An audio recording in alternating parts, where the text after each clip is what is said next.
and I go back a long ways, and I'm so grateful for her. And I so much appreciated last night having the chance to have dinner with Carol and her husband, Joe Williams, and Steve Toller, and Robin Toller, and Karen. Where's Karen? Karen's in here somewhere. Karen's all the way in the back. Hello, Karen. And to be able to spend some time with them, and then to be able to spend some time with my table mates today. God bless you, and thank you so much for the chance to do this, and to learn more about this great organization and this great gathering that you have every year. You all don't mind if I take this out, do you? I tend to move. I tend to be a little bit of a person in action. I want to kind of tell you about where I come from, so how I look at the world. So as we're having our conversation today, that will be in the back of your mind. I am enamored with a man by the name of the Reverend Dr. Howard Thurman, and he has a book called Jesus and the Disinherited. And Dr. Thurman, in the introduction to the book, asks the question, what does our faith have to say to people with their backs against the wall? The term disinherited that you just heard that Dr. Powell and Counselor Powell were reading, he talked about disinherited. Actually, Dr. King got from Dr. Thurman the notion of the disinherited. But it's imperative that you understand that when I come at this work every morning when I wake up, as a Christian minister, I ask the question, what does my faith today have to say to people with their backs against the wall?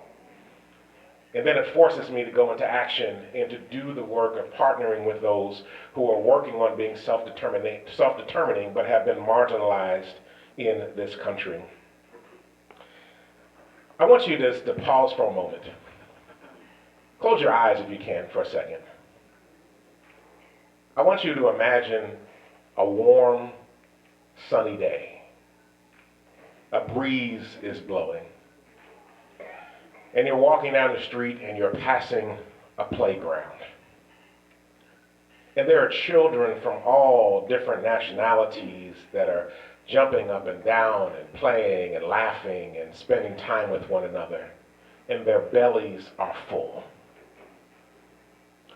Their parents are standing around the side talking to one another. They're white and black and indigenous, and Latina, Latino. They are Asian, Pacific Islander. They are multi-race.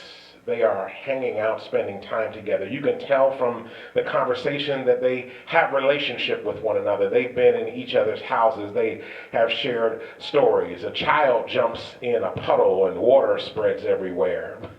Folk laugh. They rejoice. They feel safe. They are safe. They experience being whole. That is the dream of the beloved community. That is the dream that we all are striving for. That is not the reality of this moment. That is not the reality that we are living in, and we've got some work to be able to get to that place. I come today in the midst of a moment where folk like me are struggling deeply in this country in the direction that it's taking.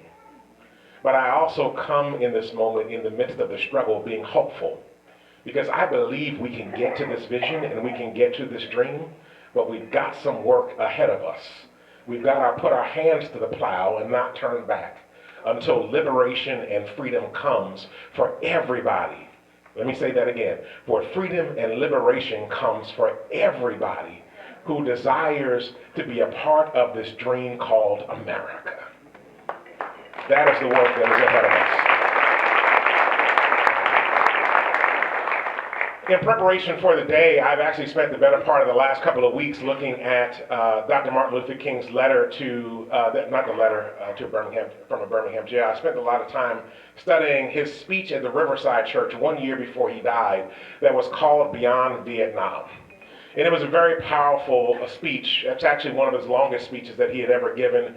And the Reverend Dr. Vincent Harding, late Vincent Harding, actually helped him to put that speech together to be able to tell the story about his opposition to the war in Vietnam. And one of the things that came out of this particular speech was that he didn't want to just talk about his opposition to the war in Vietnam. He really wanted to move beyond that to really talk about the soul of America. And he began to talk about the soul of America and said America has three problems that manifest itself that prevent people from being able to experience a level of wholeness and being able to thrive. He said the first one was racism, and that we have to address the issues of racism in our country. The second one was extreme materialism and how it manifested itself in the way that America operated. And the third one was militarism. And he was talking specifically about what was happening in the Vietnam War, but we could really talk about the defense industrial complex and the millions and billions and trillions of dollars that we invest in defense spending every day. If you could imagine for a moment, if we were to step back and talk about, have a conversation about racism. I've been listening to Ta-Nehisi Coates' book, We Were 8 Years in Power. I spend a lot of time driving every day. I can't afford to live in D.C., so I live in Maryland, so I have an hour and a half driving to work each way every day. And so Audible has become my good friend.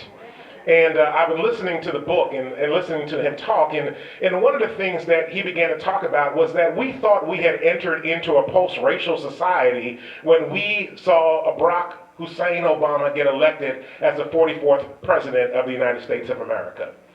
And what we discovered was that we hadn't entered into a post-racial society, but that the undercurrent of racism and white nationalism and white supremacy that had manifested itself for a lot of years had just gone underground for a season until it had the opportunity to rule, to come above ground again.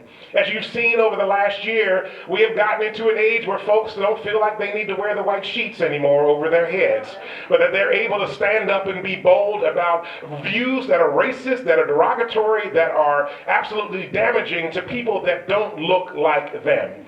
I have friends from Charlottesville, Virginia, who were there in Charlottesville during the alt-white right rallies that were taking place down there, afraid for their lives. My good friend and colleague, the Reverend Tracy Blackman, was actually being interviewed on CNN at the time that the young man took his car and ran it into and killed the young lady that was a counter-protester there in Charlottesville. There's pictures of her being pulled off the air in the middle of an interview because the car was running up behind them and they were trying to protect her and keep her from getting killed.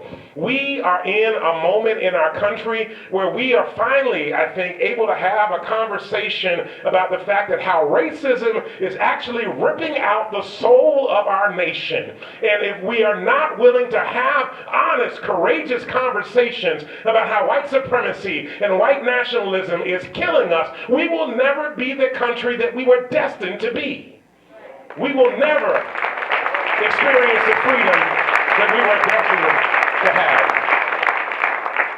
See, the reality is this for me. I don't believe in black supremacy or brown supremacy or API supremacy or indigenous supremacy. I believe in humanity and that all of us come together. And instead of seeing our diversity as somehow deficiency, I want to see our diversity as the capability for us to be able to celebrate our differences and thank God that we are all not exactly the same. If we were all exactly the same, this world would be boring.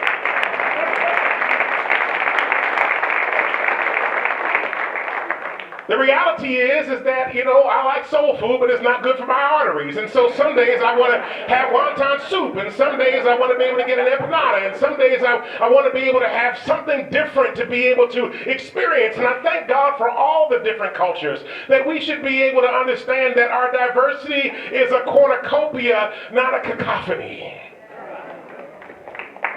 But there's so much rhetoric. There's so much angst. There's so much anger that makes us think that our diversity is a cacophony instead of being a rich cornucopia that God has provided for each and every one of us. I believe deeply in the intrinsic value of every human life, that regardless of your gender or your gender orientation or gender identity, regardless of your ethnicity or where you are born, whether you're born in the borders of this country or someplace else, that God has created you to have value and worth, and it is our responsibility as human beings to see the value and worth in every other person because they too are the children of God.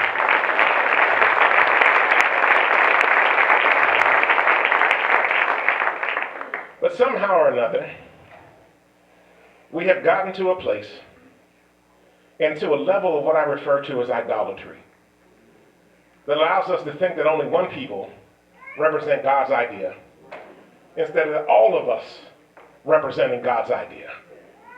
That we think one way of being represents God's idea instead of understanding all of us represent God's idea.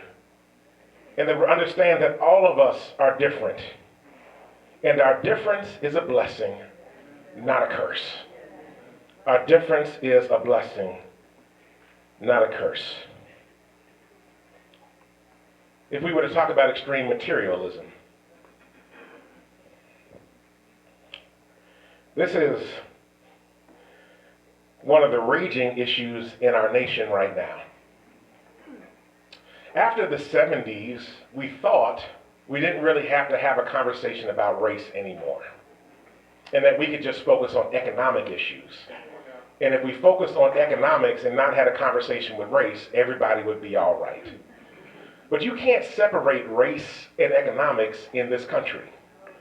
When the fact that the labor that built most of this country was enslaved labor that was brought over here on ships from Africa. And that labor, that slave labor that provided free labor, built the White House that Donald Trump is in, the White House that Barack Obama lived in, that labor built many of the institutions and plantations that are in this nation, and businesses that continue in this nation. I just found out the other day that one of our major insurance companies actually used to provide slave insurance.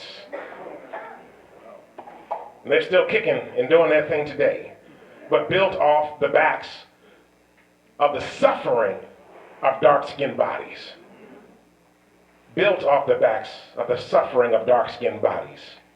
We have gotten into a place today where our bottom line is more important than the people that are creating the bottom line.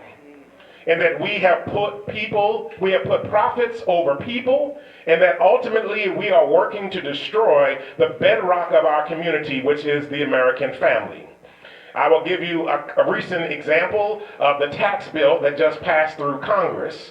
This very same tax bill that is now to be able to fund the $1.5 trillion deficit that was created is going to go after basic living benefits that help to support folk that are struggling in this country. So over the course of the next year, there will be a tax on Medicaid, there will be a tax on Medicare, there will be a tax on SSI, there will be a tax on education, there will be a tax on a variety of the services. TANF, temporary aid to needy families, will be attacked.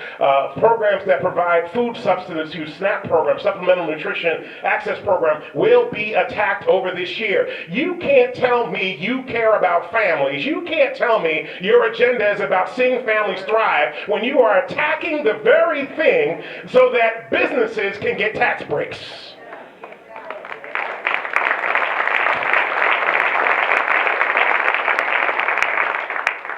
So we are wrestling with this extreme materialism. Some years ago, when I was at Power, Philadelphians organized to witness, empower, and rebuild the Pennsylvania's largest faith-based organizing movement, 60 congregations in southeast Pennsylvania, now spreading out to central PA and Lehigh Valley and all over the place, where people of faith are coming together and saying, we're going to draw a line in the sand, and we are concerned about our neighbors that have their backs up against the wall. And oh, by the way, some of us are the ones that have our backs up against the wall as well. Amen, somebody. We were doing a study, and we spent some time working on education funding in the state of Pennsylvania and really wrestling with this issue of education. And we started doing some studies about where money in Pennsylvania was going and who was benefiting from our tax dollars. And we produced a video called The Myth of Scarcity. Because oftentimes from our political leaders, they make it seem like we don't have enough.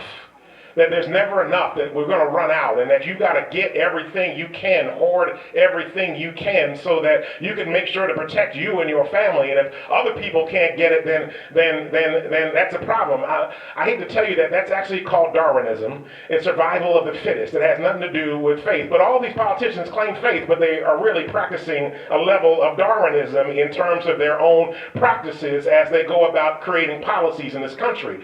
And so as we were doing house meetings, we had 50 house meetings across the city of Philadelphia. We're meeting with people and showing this video around myth of scarcity, and showing the businesses and the places and the people that were getting all the tax benefits. We began to look deeply at school funding across the state of Pennsylvania and realized that Pennsylvania is about $4 billion a year short on putting money in school systems in the state of Pennsylvania. And so we began to wrestle with this deeply, but as we were wrestling with it, we began to take a deeper look at who's getting shortchanged, even in the education dollars that are being contributed. And we looked at it, and as we were studying it, we began to talk with some of our colleagues who are education advocates and allies and think tanks. And we began to say to them, is there a way to break down how districts of color versus white districts get money from the state of Pennsylvania? Everybody said, no, there's no possible way to do that. We can't figure that out. We can't separate that out. One of our colleagues, David Mazankis, who is a member of Germantown Jewish Center, who happens to be a big data guy, works for big pharmacy companies, downloaded the state budget. And he downloaded the education budget. And he began to look at the districts. There are 501 school districts in the state of Pennsylvania. There are a selection of them, about 50 of them, that are districts majority of color or have a preponderance of students of color. He began to look at the Title I programs and compare that with the dollar amount that each of these districts was getting from the state of Pennsylvania. And he began to show a bias against districts of color. And it wasn't a small bias, it was a big bias.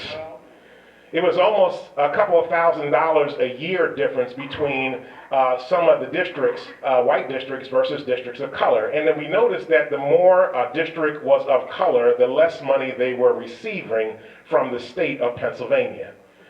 And this began to be a big problem. The problem was that we had to convince our allies and the governor that this was real, that this was a real issue. And so the state had been working on a new funding formula and had been having a series of meetings across the state. But the team that had put these meetings together, the meetings were closed. So you could only speak at the meeting if you were invited. And so the state reps and the state senators had a list of people, and they were all coming in telling them wonderful things. And, state, this is good, you guys are doing great, and all these things. But we knew that this was not the case. And we knew also where the money that should have been going to education was going elsewhere. And so finally, they decided that they were going to come to Philly and have this gathering, and they advertised it and said, oh, you can come and sit in the crowd, but you can't speak at the meeting. That's really not the thing to say to a bunch of angry clergy and people of faith who are looking at what's going on. And so we called the media and said to the media, we are coming to the meeting, and oh, by the way, we are going to testify. And they called the Senate and the Senate leader that was putting it together and said, oh, we hear that Power is going to testify at this meeting. And they said, no, they're not. And we said, we are going to testify at this meeting. And we basically, through the media, said, we're going to hold this meeting hostage until you hear what we have to say. And we went back and forth with them. And finally, it got so bad, they called me on the phone and said, hey, can we talk? And I said, sure, what do you want to talk about? And they're like, well, if you just submit your stuff in writing, that would be good. And I'm like, that's not good enough.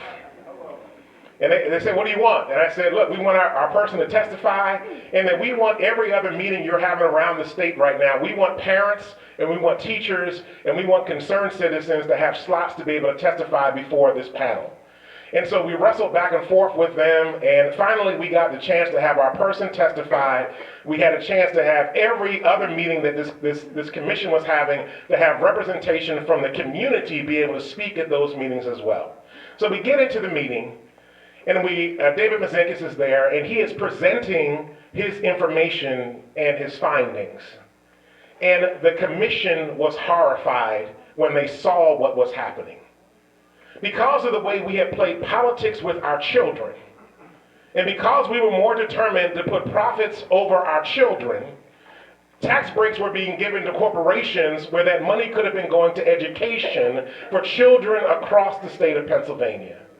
As a result of that, eventually the funding formula in Pennsylvania was changed in a bipartisan manner because we pointed out to them, one, that their funding process was not fair, and two, it was racially discriminatory. We are in a moment in our country when we have to take a look at extreme materialism and the way that we are hoarding resources and understand that at the underlying root of it is a fear of the other. It is a fear of black folk and brown folk. It is a fear of indigenous folk and API folk. It is a fear that somehow or another those folk are going to get what we have, and we have to do everything we can to get everything we can right now and get it from them. But I'm here today to say to you that if we stand up together, we can change that system and make it such that every person in Pennsylvania and in our country can thrive, not just barely survive.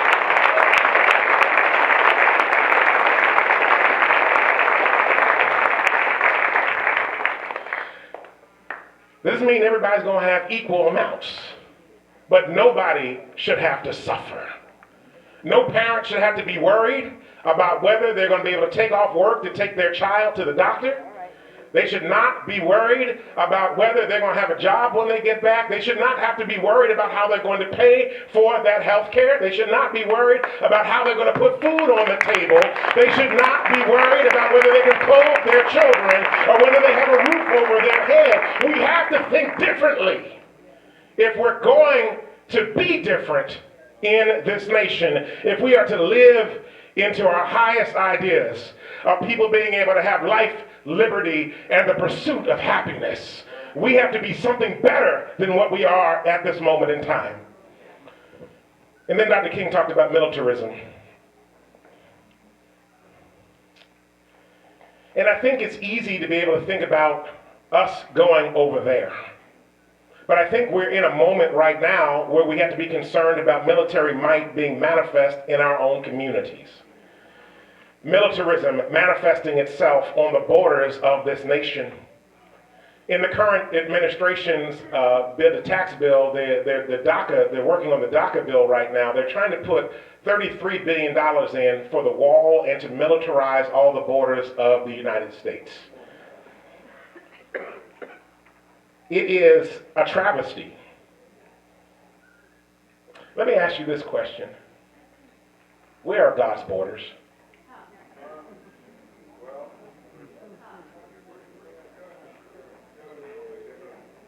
Where are God's borders? We spend all this energy and all this time worried about undocumented folk coming into this country, and they're going to take from us, and they're going to hurt us, and they're going to do all this stuff. And really at the root of that is the fact that we know that by 2040, 2050, this country will become a majority country of color as opposed to being a white nation, and people are afraid. So we're doing everything we can to either throw black people in jail or to throw brown folk and API folk out of this country so that people can maintain their power. I know that's uncomfortable to hear. Let me just say, I don't come from the sanitized version of King tradition. I come from the radical one, the one that was arrested 19 times, the one that spent time in jail, the one that spoke truth to power, the one that really wasn't liked. A friend of mine pointed out the other day, in 1966, Gallup did a survey of Dr. Martin Luther King and found out that he only had a 29% approval rating. But yet, somebody with a 29% approval rating at that moment, fighting for the soul of a nation, now we celebrate his birthday every single year when we come together on Martin Luther King Day.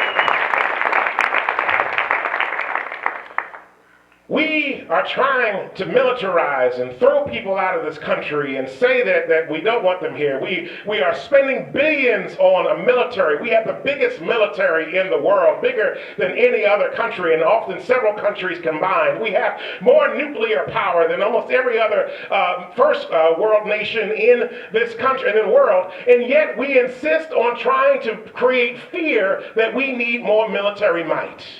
I want to suggest to you that part of the problem that we have in the world right now is because we have used our military might in a way that didn't liberate people, but actually put them in bondage to the United States, that has created some of the tension that we have in the world right now. That is really what it is. I made a note the other day when I heard our president's comments about Haiti and Africa and all these other nations. And I said very clearly that Europe and America has no right to call any country in the third world, any country in Africa, any country in South America, any country in the Caribbean outside its name. Because we have done more and raped and pillaged those countries of their human and natural resources so that we can benefit in this nation. We have got to speak up and call it out for what it is. Some of the things and some of the anger and some of the frustration that other nations that we are told we should hate have against us is justified. It is absolutely justified in the reason, in the way that they behave and they think about us because of what we have done in those countries. We went over there and said we're creating democracy, and they get democracy and we get all their resources. We use our military in the wrong ways. And now we're trying to militarize our border, put tens of thousands of new officers on the border through the Border Patrol so that we can separate families and destroy our community. Racism, extreme materialism, and militarism still exist today.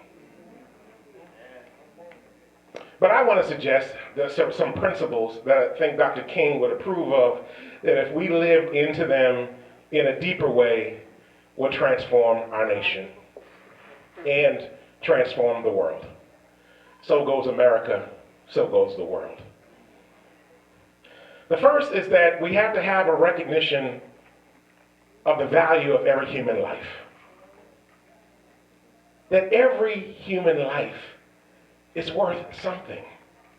And it is no better or no worse than any other human life. We have to get to a recognition that when I see you, I see the full human being that you are. I was at a lecture a couple of years ago given by Dr. John Powell of the Haas Institute out of UC Berkeley. I was at the Samuel DeWitt Proctor Conference gathering that was held in Dallas, Texas. And Dr. Powell was breaking down the Harvard University study on implicit bias and was kind of explaining some of the results that came out of that. I don't know how many of you have heard of this, but implicit bias is the study of the subconscious response to race or to gender or to orientation or to a variety of external stimuli. And that Dr. Powell pointed out that in the United States, we have a hierarchy of human value. At the top of the chart are white men, and then a little bit below that are white women. There's not equality in the gender when it comes to the white community, that their white men are first and then white women are there, but they're high up. A little bit lower than that are the Asian Pacific Islander communities. You come down some more, and there's the indigenous community, and then there's the Latino community, Latina community, and then you get the black women, and then at the bottom are black men.